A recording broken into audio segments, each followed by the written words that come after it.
के बीच में केंद्रीय कर्मचारियों के संगठन ने प्रधानमंत्री नरेंद्र मोदी को लेटर लिखकर हाल ही में जारी टर्म ऑफ रेफरेंस में बड़े बदलाव की मांग की। 130 विभागों के 8 लाख से ज्यादा कर्मचारियों को रिप्रेजेंट करने वाले संगठन confederation of central government employee and workers ने सरकार के सामने 8 मांगे रखी है, जिसमें 20% अंतरिम राहत, पेंशन स्कीम और रिटायरमेंट बेनिफिट से लेकर कई मांगे शामिल है। कर्मचारियों ने सरकार से तुरंत 20% अंतरिम राहत लागू करने की अपील की। संगठन ने लेटर में लिखा है कि 8 CPC के गठन और उसके लागू होने में देरी हो रही है, इसलिए 20% अंतरिम राहत तुरंत दी जाए ताकि महंगाई और देरी से हो रहे नुकसान की भरपाई हो सके।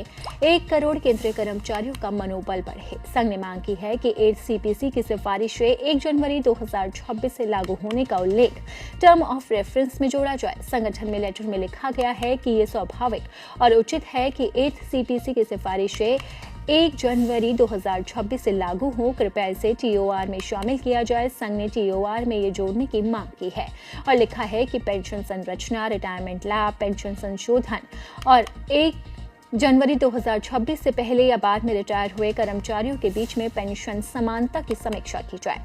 संघ ने कहा है कि TOR में ये शब्दावली अनुचित और भ्रामक है।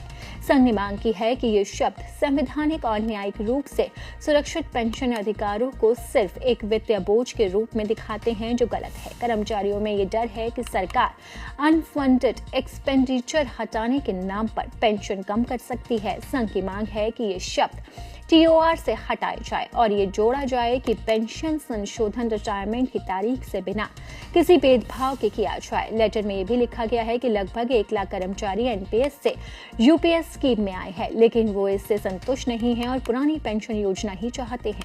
8 CPC के TOR में OPS की समीक्षा और इसे लागू करने की मांग भी शामिल की जाए।